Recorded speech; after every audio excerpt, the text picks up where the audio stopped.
First batting చేస్తేనే RCB రెండోసారి title గెలిచే అవకాశం ఉందా? ఈ సెంటిమెంట్ ఏంటి? అహ్మదాబాద్లో కూడా ఫస్ట్ బ్యాటింగ్ చేస్తేనే గెలుస్తారా? కింగ్ వర్సెస్ ప్రిన్స్ మరోసారి on the field and of the field ఆసక్తికరంగా మారబోతోందా? ఫిల్ సాల్ట్ ఆడితే ఎవరిని కూర్చోబెడతారు? గుజరాత్ టైటన్స్ సేమ్ టీంని కంటిన్యూ చేస్తుందా? సాయి కిషోర్ ఫైనల్లో బౌలింగ్ వేస్తాడా? పిచ్ ఎలా ఉండబోతోంది? కాంబినేషన్స్ ఎలా ఉండబోతున్నాయి? గుజరాత్ ఓపెనర్లలో ఒకరు ఆరెంజ్ క్యాప్ దక్కించుకునే అవకాశం ఉందా? Welcome to Crick show. నా పేరు డివి రమణ. అసలు ఆర్సీబీ ఫస్ట్ బ్యాటింగ్ చేస్తేనే ట్రోఫీ గెలుస్తుంది అన్న సెంటిమెంట్ కూడా కొందరి నుంచి అయితే వినిపిస్తుంది. ఎందుకు ఆ సెంటిమెంట్ అంటే ఆర్సీబీ ఇప్పటి వరకు 4 సార్లు ఫైనల్ ఆడింది 2025తో కలిపి. ఇప్పుడు ఇది 5వ సారి. అయితే గత 4 సార్లు ఫైనల్ ఆడినప్పుడు 3 సార్లు ఓడిపోయింది, లాస్ట్ సీజన్లో గెలిచింది. ఆ 3 సార్లు ఫైనల్ ఓడిపోయినప్పుడు ఆర్సీబీ చేజింగ్ చేసింది. చేజింగ్లో ఓడిపోయింది. అంతకు ముందు ఆడిన 3 finals. Last season first batting చేసింది, గెలిచింది. మరి ఈ సీజన్ కూడా ఫస్ట్ బ్యాటింగ్ చేస్తే గెలిచే అవకాశాలే ఉంటాయా? సెంటిమెంట్ అలానే వర్కౌట్ అవుతుందా ఆర్సీబీకి? మరి ఈ సెంటిమెంట్స్ ఎలా ఉన్నా ఆన్ ద పేపర్ ఆర్సీబీ మాత్రం గుజరాత్ కంటే చాలా స్ట్రాంగ్ గా కనిపిస్తోంది ఆన్ ద పేపర్. ఇక ఫీల్డ్ లో మరి గుజరాత్ టైటన్స్ కి అయితే ఇది హోమ్ గ్రౌండ్ అహ్మదాబాద్. మరి అక్కడ వాళ్ళను తట్టుకోవడం ఆర్సీబీ వల్ల అవుతుందా? అంతేకాదు అహ్మదాబాద్ లో కూడా ఈ నరేంద్ర మోడీ స్టేడియంలో కూడా ఇంటర్నేషనల్ మ్యాచ్లు కనుక చూస్తే T20 ఐస్లో 15 T20 మ్యాచెస్ జరిగితే 9 సార్లు ఫస్ట్ బ్యాటింగ్ చేసిన టీమే గెలిచింది, 4 సార్లు చేజింగ్ చేసిన టీం గెలిచింది, ఒక మ్యాచ్ టై అయింది. సో ఇంటర్నేషనల్ మ్యాచ్లు చూసుకున్నా కూడా ఫస్ట్ బ్యాటింగ్ చేసిన టీమే గెలుస్తోంది ఎక్కువ సార్లు. ఇక ఈ సీజన్ ఐపీఎల్లో 4 సార్లు ఫస్ట్ బ్యాటింగ్ చేసిన టీం గెలిచింది, 3 సార్లు చేజింగ్ టీం గెలిచింది. సో ఇక్కడ కూడా కొంచెం ఫస్ట్ బ్యాటింగ్ చేసిన టీంకే ఎడ్జ్ అయితే ఉండబోతోంది. కాబట్టి ఫస్ట్ బ్యాటింగ్ టాస్ గెలిస్తే ఫస్ట్ బ్యాటింగ్ ఏ టీం అయితే తీసుకొని భారీ స్కోర్ పుటప్ చేయాల్సి ఉంటుంది. మరి ఫస్ట్ బ్యాటింగ్ చేయగానే కాదు, ఆల్రెడీ ఇక్కడ ఐపీఎల్లో జరిగిన మ్యాచ్లు కూడా మనం కొన్ని చూసాము. ఫస్ట్ బ్యాటింగ్ చేసి 160లు 170లు కొడితే మాత్రం ఖచ్చితంగా చేజింగ్ చేయడానికి ఛాన్స్ ఉంటుంది. ఎప్పుడైతే 200+ రన్స్ స్కోర్ చేస్తారో ఆ టీంకి విజయ అవకాశాలు అయితే ఎక్కువగా ఉంటాయి. ఈ సీజన్ లో జరిగిన 2 మ్యాచ్ల్లో 200+ రన్స్ స్కోర్ చేసిన టీమ్సే మ్యాచ్లు గెలిచాయి. రాజస్థాన్ రాయల్స్ 212 చేసింది గుజరాత్ టైటన్స్ మీద ఫస్ట్ ఆడినప్పుడు, ఫస్ట్ మ్యాచ్ లో, లీగ్ దశలో ఫస్ట్ మ్యాచ్ లో. అప్పుడు గుజరాత్ టైటన్స్ ఓడిపోయింది ఆ 200+ టార్గెట్ ని చేజ్ చేయలేక. ఆ తర్వాత గుజరాత్ టైటన్స్ కూడా ఒకసారి 200+ రన్స్ స్కోర్ చేసింది, డిఫెండ్ చేసుకోగలిగింది. సో 200+ రన్స్ అనేది చాలా కీగా మారబోతోంది ఫస్ట్ బ్యాటింగ్ చేస్తే. ఈ on the paper RCB strong గా ఉందని చెప్పుకుంటున్నాము. మరి ప్లేయింగ్ 11 లో ఎస్పెషల్లీ ఫిల్ సాల్ట్ ఇన్క్లూడ్ అవ్వబోతున్నాడా? ఫిల్ సాల్ట్ గాయం కారణంగా కొన్ని మ్యాచ్లకు దూరం అయ్యాడు. ఆ తర్వాత అతను ఇప్పుడు రికవర్ అయ్యాడు. రికవర్ అయినప్పటికీ కూడా లాస్ట్ మ్యాచ్ అయితే అతన్ని క్వాలిఫైర్ 1 లో ఆడించలేదు ఫిల్ సాల్ట్ ని. ఫైనల్ కి ముందు రిస్క్ ఎందుకు అని అతన్ని ఇంకొంచెం కాషియస్ గా ఉంచి సో అతన్ని అయితే ఆడించలేదు. మరి ఫైనల్ కి అయితే అతను అందుబాటులో ఉన్నాడు. మరి ఫైనల్ మ్యాచ్ లో ఫిల్ సాల్ట్ ఆడితే ఎవరిని కూర్చోబెడతారు? వెంకటేష్ అయ్యర్ అద్భుతంగా ఆడుతున్నాడు. అపోజిషన్ బౌలర్లను అయితే పరుగులు పెట్టిస్తున్నాడు విరాట్ కోహ్లీతో కలిసి ఓపెనింగ్ లో వచ్చి. సో మరి దాన్ని డిస్టర్బ్ చేస్తారా? సో అదైతే కుదురుకున్నట్టుగానే కనిపిస్తుంది వెంకటేష్ అయ్యర్ అండ్ విరాట్ కోహ్లీ జోడి. మరి దాన్ని ఏమైనా డిస్టర్బ్ చేస్తారా? లేదా ఫిల్ సాల్ట్ మనకు తెలిసి ఎంత భయంకరమైన బ్యాటరో. అతను ఆడిన లాస్ట్ మ్యాచ్, ఈ సీజన్ లో ఆడిన లాస్ట్ మ్యాచ్ లో 63 రన్స్ చేశాడు. సో అతను మంచి ఫామ్ లో 38 బాల్స్ లోనే 63 రన్స్ ఏమో చేశాడు. మంచి స్ట్రైక్ రేట్ కూడా మెయింటైన్ చేశాడు. సో కాబట్టి వీళ్ళు 4వ ఫారిన్ ప్లేయర్ గా ఎవరిని తీసుకుంటారు? ఇప్పుడు లాస్ట్ మ్యాచ్ లో Jacob Duffy, Josh Hazlewood, Tim David, Romario Shepherd, ఈ 4 ఫారిన్ ప్లేయర్స్ ఆడారు. మరి ఈ మ్యాచ్ లో రొమారియో షెపర్డ్ ని పక్కన పెట్టి ఫిల్ సాల్ట్ ని తీసుకునే ఛాన్స్ ఉందా? సో వీళ్ళ బ్యాటింగ్ మొత్తం కూడా కింగ్ విరాట్ కోహ్లీ చుట్టూనే తిరుగుతుంది. Virat Kohli key roles play చేస్తున్నాడు, అతను ఒక యాంకర్ రోల్ ప్లే చేస్తున్నాడు. అతని చుట్టూ బిగ్ హిట్టర్స్ ఉన్నారు. రాజత్ పటిదార్, దేవదత్ పడిక్కల్ కన్సిస్టెన్సీ చూపిస్తున్నాడు. వెంకటేష్ అయ్యర్ హిట్టింగ్ చేస్తున్నాడు. సో కృణాల్ పాండ్యా అంతే, టిమ్ డేవిడ్ అంతే, జితేష్ శర్మ కూడా అంతే. సో వీళ్ళకి బ్యాటింగ్ లైనప్ అయితే చాలా సూపర్ స్ట్రాంగ్ గా కనిపిస్తుంది.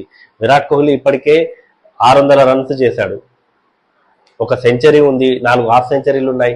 సో మళ్ళీ ఫైనల్ మ్యాచ్ ని సెంచరీతో ఫినిష్ చేస్తాడా? మరి కోహ్లీ అభిమానులు అయితే చాలా మంది కోరుకుంటున్నారు. ఎందుకంటే గత మ్యాచ్ లో మనం చూసాం శుభ్మన్ గిల్ సెంచరీ చేయడం. సో ఈ మ్యాచ్ లో ఫైనల్లో విరాట్ కోహ్లీ సెంచరీ చేసి ఆర్సీబీ ట్రోఫీ గెలవడంలో మరోసారి కీ రోల్ ప్లే చేయబోతున్నాడా? ఇక రజత్ పటిదార్ కూడా మంచి ఫామ్ లో ఉన్నాడు. క్వాలిఫైర్ మ్యాచ్ లో చూసాం మనము 93 రన్స్ స్కోర్ చేశాడు జీటీపై. సో సేమ్ సీన్ రిపీట్ చేయాలని అయితే ఆర్సీబీ అభిమానులు కోరుకుంటారు. సో ఇక కృణాల్ పాండ్యా నుంచి ఈ సీజన్ లో చూసినన్ని మంచి ఇన్నింగ్స్లు ఏ సీజన్ లో కూడా చూడలేదు. అతని బ్యాటింగ్ అట్లా ఉంది, చాలా చాలా ఇంప్రెసివ్ గా అనిపిస్తున్నాడు. అసలు టిమ్ డేవిడ్ కి ఎక్కువ పని లేకుండా చేస్తున్నాడు కృణాల్ పాండ్యా ఒక రకంగా చెప్పాలంటే. సో కాబట్టి మరి ఈ మ్యాచ్ లో ఖచ్చితంగా వీళ్ళ బిగ్ గన్స్ అయితే ఫైర్ అవుతాయి ఆర్సీబీ తరఫున. అటు బౌలింగ్ కూడా చూస్తే Bhuvneshwar Kumar, Hazlewood, Jacob Duffy add అయ్యాడు, కృణాల్ పాండ్యా. కాబట్టి రసిక్ సలాందార్ అద్భుతంగా బౌలింగ్ వేస్తున్నాడు అతను కూడా. అంటే సో వీళ్ళకి బౌలింగ్ బ్యాటింగ్ దేంట్లో కూడా ఇబ్బంది లేదు. ఎటొచ్చి ఆ ఎగ్జిక్యూషన్, ఆ ట్రోఫీని లిఫ్ట్ చేయడం, ఈ రెండే ఉన్నాయి వీళ్ళ టార్గెట్ ఆర్సీబీది. ఇక గుజరాత్ టైటన్స్ చూస్తే గుజరాత్ టైటన్స్ హోమ్ గ్రౌండ్ లో చాలా స్ట్రాంగ్ గా కనిపిస్తుంది. ఇప్పటి వరకు ఆడిన 7 మ్యాచ్ల్లో 5 మ్యాచ్లు గెలిచింది హోమ్ గ్రౌండ్ లో, 2 ఓడిపోయింది. కాబట్టి మరి గుజరాత్ టైటన్స్ కి అడ్వాంటేజ్ ఉంటుంది. పవర్ ప్లేలో వికెట్లు తీయడంలో వాళ్ళైతే దిట్టలుగా కనిపిస్తున్నారు. సో పవర్ ప్లేలో వికెట్లు తీయగల బౌలర్లు మహమ్మద్ సిరాజ్ అండ్ రబాడా. ఈ ఇద్దరు పవర్ ప్లేలో కన్సిస్టెంట్ గా వికెట్లు తీస్తున్నారు. ఆల్రెడీ 18-19 వికెట్లు ఉన్నాయి రబాడాకి పవర్ ప్లేలో. మహమ్మద్ సిరాజ్ కూడా 14 వికెట్లు ఉన్నాయి పవర్ ప్లేలో అతనికి. 14 వికెట్స్ దాకా ఉన్నాయి. మరి వీళ్ళిద్దరు ఇంత కన్సిస్టెంట్ గా పవర్ ప్లేలో వికెట్లు తీస్తున్నారు అంటే ఖచ్చితంగా ఆర్సీబీ ఓపెనర్లకైతే వీళ్ళ నుంచి థ్రెట్ ఉండబోతోంది. ఇక మిడిల్ ఓవర్స్ ని ఎలా ట్యాకిల్ చేస్తారు ఆర్సీబీ బ్యాటర్స్ అనేది జేసన్ హోల్డర్ చేతిలో ఉంటుంది. ఎందుకంటే సో వికెట్లు తీస్తున్నాడు రెగ్యులర్ గా, మ్యాచ్ విన్నర్ గా కూడా మారాడు అతను. కీలకమైన వికెట్లు కీలకమైన టైంలో అందిస్తున్నాడు. కాబట్టి వీళ్ళకి జీటీకి ఉన్న స్ట్రెంగ్త్ ఏంటంటే బౌలర్లు ఏ టైంలో వాళ్ళకి బాల్ ఇచ్చినా కూడా వికెట్లు తీయగలుగుతున్నారు. ఇక రషీద్ ఖాన్ స్పిన్ గురించి అయితే చెప్పాల్సిన పని లేదు. So Rashid Khan versus Rajat Patidar contest అయితే చాలా ఇంట్రెస్టింగ్ గా ఉండబోతోంది ఈ మ్యాచ్ లో. అంతేనా, మరి పవర్ ప్లే తర్వాత రషీద్ ఖాన్ వస్తాడు కాబట్టి విరాట్ కోహ్లీకి రషీద్ ఖాన్ కి మధ్య కూడా ఇంట్రెస్టింగ్ బ్యాటిల్ జరిగే అవకాశం ఉంది. సో మొత్తానికైతే రెండు టీమ్స్ కూడా చాలా బ్యాలెన్స్డ్ గా కనిపిస్తున్నాయి. ఇక గుజరాత్ ఓపెనర్స్ గురించి మాట్లాడుకుంటే ఇద్దరు అద్భుతమైన ఫామ్ లో ఉన్నారు. సాయి సుదర్శన్ 8 హాఫ్ సెంచరీలు చేశాడు, 1 సెంచరీ ఉంది. శుభ్మన్ గిల్ 1 సెంచరీ ఉంది, 6 హాఫ్ సెంచరీలో ఏమో చేశాడు. ఇద్దరు ఆరెంజ్ క్యాప్ రేసులో ఉన్నారు. 55 రన్స్ చేస్తే శుభ్మన్ గిల్ ఆరెంజ్ క్యాప్ అందుకుంటాడు. సాయి సుదర్శన్ 67 రన్స్ ఏమో చేయాలి, 65 రన్స్ అనుకుంటా, 65 or 67 రన్స్ చేస్తే అతను కూడా ఆరెంజ్ క్యాప్ అందుకుంటాడు. మరి ఆరెంజ్ క్యాప్ రేసులో ఉన్న ఈ గుజరాత్ ఓపెనర్లలో ఎవరికి ఆ ఆరెంజ్ క్యాప్ అనేది దక్కుతుంది? సో ఎటొచ్చి వీళ్ళ బ్యాటింగ్ ఆర్డర్ లో టాప్ 3 కీలకంగా కనిపిస్తున్నారు గుజరాత్ టైటన్స్ కి. Sai Sudharsan, Shubman Gill, Jos Buttler. So వీళ్ళ ముగ్గురిని ఏమైనా త్వరగా అవుట్ చేయగలిగితే ఆర్సీబీ బౌలర్లు డెఫినెట్ గా అయితే ఆర్సీబీ చేతుల్లోకి మ్యాచ్ వెళ్తుంది. దాన్ని ఎలా క్యాపిటలైజ్ చేసుకుంటారన్న దాని మీదే డిపెండ్ అయి ఉంటుంది. So Gujarat Titans playing eleven లో ఎక్కువ మార్పులు అయితే చేయకపోవచ్చు. లాస్ట్ మ్యాచ్ లో సాయి కిషోర్ ను తీసుకున్నారు, మరి తనకైతే బౌలింగ్ ఇవ్వలేదు. సో పిచ్ లో గుజరాత్ అహ్మదాబాద్ లోని పిచ్ అయితే భారీ స్కోర్లు నమోదయ్యే పిచ్ లాగానే కనిపిస్తుంది అనేది చెప్తున్నాయి రిపోర్ట్స్. మరి గతంలో కూడా 2 సార్లు 200+ రన్స్ స్కోర్ చేయడం చూసాము. 100కి ఆల్అౌట్ అయిన సందర్భాలు ఉన్నాయి ఈ పిచ్ పై, 82కి ఆల్అౌట్ అయిన సందర్భాలు ఉన్నాయి. సో దాన్ని అడాప్ట్ చేసుకొని, పిచ్ ఎలా ఉన్నా కూడా దాన్ని అడాప్ట్ చేసుకొని ఆడితేనే రిజల్ట్స్ అనేవి ఫేవర్ గా వచ్చే అవకాశం ఉంది. మొత్తానికైతే ఆర్సీబీ అండ్ గుజరాత్ టైటన్స్ మధ్య అయితే ఒక ఇంట్రెస్టింగ్ ఫైట్ అయితే జరగబోతుంది, ఫైనల్ ఫైట్. మరి ఈ ఫైట్ లో గెలిచిన వాళ్ళు ట్రోఫీ అందుకోబోతారు. ఎవరు అందుకున్నా కూడా అది రెండోసారి అవుతుంది. గుజరాత్ ఆల్రెడీ 2022లో ఒకసారి గెలిచింది. సో ఇక 2025లో ఆర్సీబీ గెలిచింది.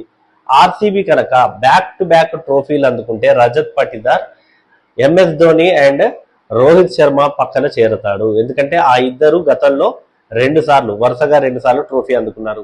ఎంఎస్ ధోని 2010, 2011లో చెన్నై సూపర్ కింగ్స్ కి ట్రోఫీ అందించాడు. అండ్ రోహిత్ శర్మ 2019, 2020లో ముంబై ఇండియన్స్ కి ట్రోఫీ వరుసగా 2 సార్లు అందించాడు. ఇప్పుడు రజత్ పటిదార్ వంతు, మరి తను కూడా వాళ్ళ లిస్టులో చేరుతాడా? మరి ఈ మ్యాచ్ లో ఎవరు గెలిచే అవకాశం ఉందని మీరు అనుకుంటున్నారో కామెంట్ చేయండి.